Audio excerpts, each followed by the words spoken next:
How to use tea tree oil for pimple and control oiliness. আমি এখানে tea tree oil আর গোলাপ জল use করব। সো সবার আগে আমি 1 টেবিলস্পুন গোলাপ জল বা রোজ ওয়াটার নিয়ে নিচ্ছি। দেন এর মধ্যে আমি 4 থেকে 5 ফোঁটা টি ট্রি অয়েল অ্যাড করব।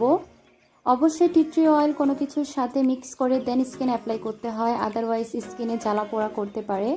সো মিক্সচারটা ভালোভাবে মিক্স করে নিয়ে আমি একটা কটন প্যাডের সাহায্যে আমার ফেসে অ্যাপ্লাই করব।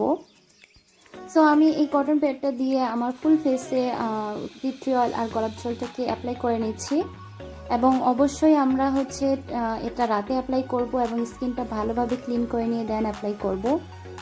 এই মিক্সচারটা যদি আমরা সপ্তাহে 2 থেকে 3 দিন অ্যাপ্লাই করি তাহলে আমাদের ফেসে অয়েলিনেস কম হবে এবং আমাদের যদি পিম্পল আসার প্রবণতা থাকে সেটাও দূর হবে এবং এক্সিস্টিং যে ব্রণগুলো থাকে সেটাও রিডিউস করতে সাহায্য করবে।